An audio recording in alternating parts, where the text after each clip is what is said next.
Au milieu du 19e siècle, des milliers d'aventuriers affluaient vers le Colorado, attirés par la promesse de l'or et de la gloire.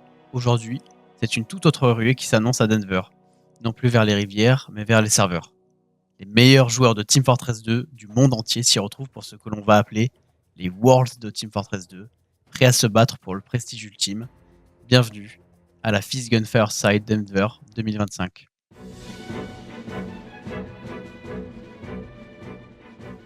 Du 24 mai au 26 mai, la capitale du Colorado devient le théâtre d'une LAN historique. Le cash prize, modeste, $2500.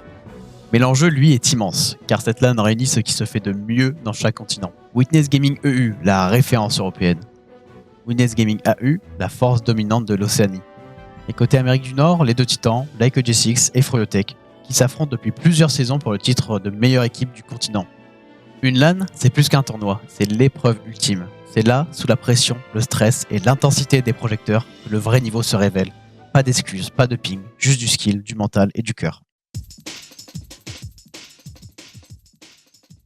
La dernière fois qu'une LAN avait réuni des équipes américaines, européennes et australiennes, c'était en 2016. Depuis, les compétitions internationales se sont faites rares, et la rivalité Europe et Amérique s'est entretenue principalement sur le sol européen, à travers les différentes éditions des Insomnia. Les deux seules LAN américaines ayant accueilli des équipes européennes sont la Rewind 1 en 2017, marquée par une finale explosive où Froyotech s'était imposé 3-2 face à Seven, et la Rewind 2 en 2018 où Froyo domine complètement la compétition devant Ascent NA et une équipe de Seven qui déçoit en finissant 3ème. Le message était clair, l'Amérique reste la référence et jusqu'à aujourd'hui, aucune équipe européenne ni australienne n'a remporté une compétition sur le sol nord-américain.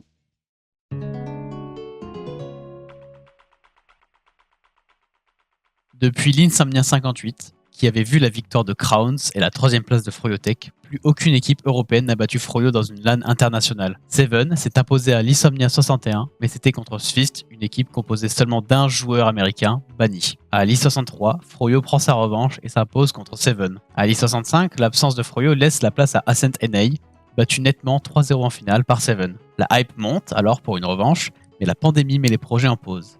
Les membres de Seven se retirent, laissant le trône européen à Feint, une équipe montante, devenue ensuite Ascent EU, composée de visages désormais bien connus, Thomas, Papy, Lucas Tank. Pendant cette période sans LAN, l'Europe reste active online, avec une rivalité solide entre Witness Gaming EU et TF2Easy, également connu sous le nom de Nerd Rage. L'annonce de l'Insomnia 69 marque le retour de l'international. Tout le monde attend Froyotech, de retour en Europe face au nouveau roi Witness Gaming EU. L'événement tient ses promesses. Froyotech passe par le winner bracket et bat Witness EU en grande finale 3-1. TF2Easy termine 3ème. L'Europe n'a toujours pas pris sa revanche. Depuis, Witness Gaming EU est sans conteste l'équipe dominante en Europe. Ils ont enchaîné les titres sans réelle opposition. Et depuis plusieurs saisons, leur objectif est clair, venir s'imposer sur le sol américain. La Denver LAN est l'opportunité qu'ils attendaient. Face à eux, J6 et Froyotech, les deux titans américains qui se disputent la couronne depuis plusieurs saisons RGL. Tout est en place pour une confrontation continent contre continent. Pour certains, c'est une LAN, pour d'autres, c'est une revanche attendue depuis 9 ans. Et pour tout le monde, c'est l'histoire en marche.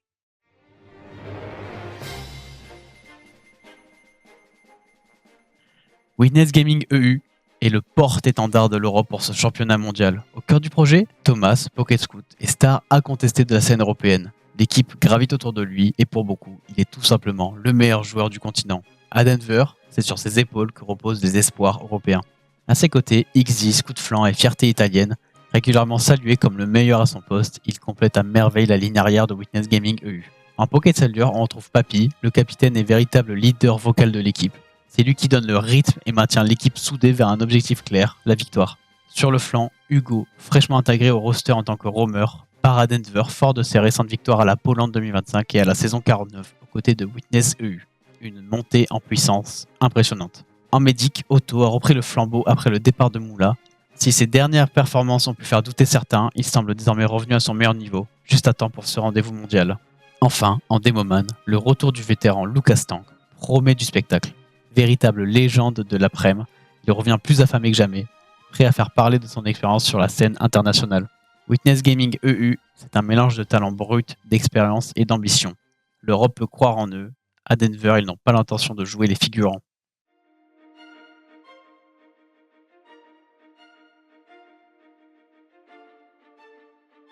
Froyotech est sans nul doute l'équipe la plus emblématique de l'histoire de Team Fortress 2. Ils reviennent une fois de plus pour conquérir le sommet. À sa tête, Bani, leader, star player et véritable légende du jeu, considéré comme le meilleur joueur du monde, il aligne un palmarès inégalé. À ses côtés, Branslam, nouveau venu chez Froyotech. En tant que Funk Scout, il impressionne déjà. Son style de jeu rapide et instinctif n'est pas sans rappeler celui de Gazi, star européenne. Au cœur de l'équipe, Habib, démoman historique de Froyotech, considéré pendant longtemps comme le meilleur à son poste.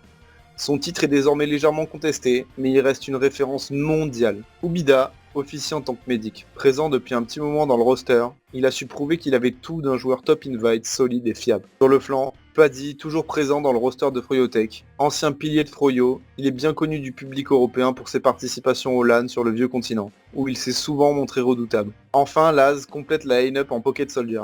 Vétéran du niveau Invite, il a remporté des titres avec Witness Gaming NA et plus récemment avec Froyo. On se souvient aussi de sa performance remarquable à I65 où il avait atteint la finale avec Ascent NA.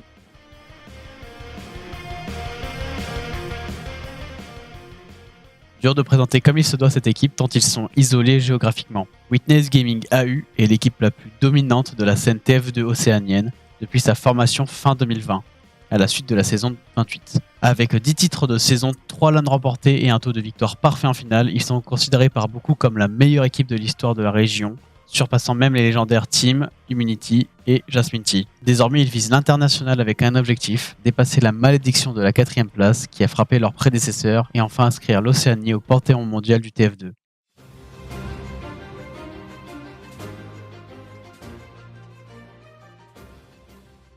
Like G6 s'est imposé ces dernières années comme l'une des valeurs sûres de la scène nord-américaine. Déjà familiers des grandes compétitions, ils reviennent sur cette LAN avec un goût de revanche après leur défaite en finale RGL face à Froyotech. Pourtant, leur palmarès parle pour eux. Vainqueurs de la division Invite lors des saisons 11, 12 et 15, ils ont également prouvé leur capacité à briller en offline, notamment lors de la Local Host de Block LAN 2023 où ils avaient battu Froyotech. Leur line-up rassemble des visages bien connus de la scène. Botmod en flank scout, un véritable vétéran d'Invite, ancien soldier champion avec Froyotech, puis Demoman pour Ascent NA, à l'I65 notamment. Il excelle aujourd'hui dans son rôle de flank scout avec un style propre et très efficace. Caps en pocket scout, son binôme idéal, un joueur sérieux et stable, complémentaire de Botmod. Pas le duo le plus explosif en termes de dégâts, mais un duo intelligent et redoutablement efficace. Côté Soldier, Kobe et Soapymeister forment un duo 100% américain, agressif, imprévisible et très spectaculaire. De véritables projectiles humains qui savent mettre la pression sur n'importe quelle équipe. En Demoman, on retrouve Logan, joueur puissant au DM très solide. Ayant lui-même joué avec Froyotech récemment, il sera un atout important à G6. Enfin, LolGuy complète l'équipe en médic. Fort de plusieurs titres avec Like G6, mais aussi avec Witness Gaming NA, il apporte l'expérience et la régularité nécessaires pour mener l'équipe vers les sommets.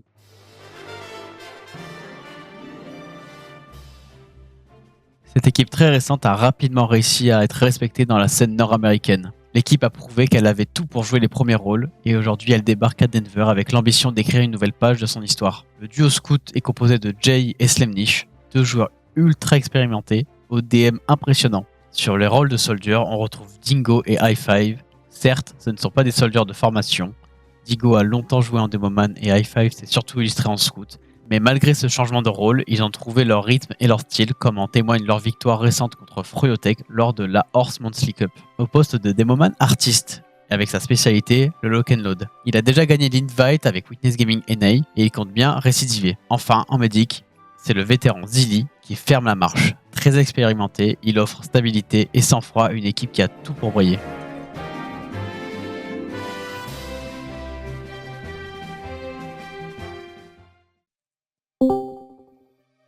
Bonsoir. Moi c'est Kubi, je suis la première voix que vous avez entendue dans ce documentaire.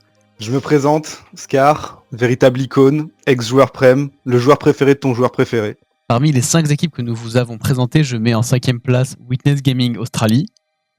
Je les mets en 5e place car je pense qu'ils sont dans une région qui a moins l'opportunité de jouer contre des équipes expérimentées et que par la suite, ils n'ont donc moins d'expérience en LAN contre des grosses équipes telles que Froyotech, Witness Gaming EU ou encore l'équipe de Jay. En 4e place, je positionne BT, l'équipe de Jay Umpae, parce qu'il s'agit d'une équipe plus récente, même s'ils ont de très bons scouts. Je pense que leurs 2 soldiers les empêcheront de faire de meilleurs résultats qu'une 4e place. Et de plus, les 3 autres équipes qui seront au-dessus sont à mes yeux beaucoup plus expérimentées des grands événements dans ce genre. En 3e place, je positionne G6 qui aura perdu contre Froyotech pour aller en finale. Même si la rivalité G6 et Froyotech a plutôt montré que G6 performait plus en LAN que Froyo, c'est-à-dire qu'ils ont gagné plus de LAN récemment que Froyotech en finale. Mais je pense que les joueurs de G6 jouent moins en ce moment, ils scrim moins. Et je pense que Froyotech est de retour à leur meilleur niveau. Cela ne m'étonnerait pas qu'ils réussissent à aller en finale face à G6. En deuxième place, je place Froyotech, qui perdrait contre Witness Gaming, qui finirait du coup en première place. Froyotech a un game style comparable à celui de TF2Easy, également connu sous le nom de Nerd Rage. Witness Gaming a longtemps joué contre une équipe avec ce game style et a su gérer ce game style à maintes et maintes reprises. C'est pour cela qu'un Witness Gaming EU confiant et sous de bons jours pour la LAN gagnera la LAN à mon avis, face à Froyotech. En ce qui me concerne, pour les pronostics, en 5ème position, je vais mettre Witness Gaming Australie. Je pense que c'est une équipe qui peut nous surprendre, mais on connaît pas réellement leur niveau, et si je devais parier là-dessus, je dirais que c'est la moins forte de ces 5 équipes. En 4ème position, je vais mettre Like a G6. Je vois bien cette équipe choke. Même s'ils nous ont prouvé qu'ils pouvaient gagner des LAN et avoir un très haut niveau, les résultats récents et leur paire de scouts ne me satisfait pas tant que ça, et je pense qu'ils seront qu'ils pourront choke quelques games, notamment contre la team de Jay que je mets 3ème, qui pour moi a le plus grand potentiel d'upset dans cette compétition. Je les vois bien battre G6, je les vois bien battre peut-être Witness Gaming EU en pool, quelque chose comme ça. En seconde position, du coup, Witness Gaming EU, que je vois bien perdre en finale, ou même peut-être avant, on verra. Je dirais en finale plutôt maintenant. Ils sont très forts, il n'y a aucun problème, mais je pense qu'ils auront trop de choke. Otto, Papi et Thomas sont sujets à peut-être choc, je pense, à ce stade-là de la compétition. Contrairement à Froyotech, du coup, que je mets premier, qui, eux, sont habitués à ce genre de rendez-vous et sont vraiment habitués à gagner. Ils n'ont pas toujours gagné en LAN récemment, mais c'était pas le même roster. Là, ils ont Paddy, Habib et Bani, quand même, qui sont des vétérans et sur qui on peut vraiment compter. La pression n'est pas du tout un facteur pour eux. Voilà, c'est tout pour nos pronos. J'espère que vous avez kiffé la vidéo. QB a fait un taf monstrueux là-dessus, donc n'hésitez pas à mettre un max de j'aime, abonnez-vous, faites savoir si c'était cool. Et sur ce, on se voit à la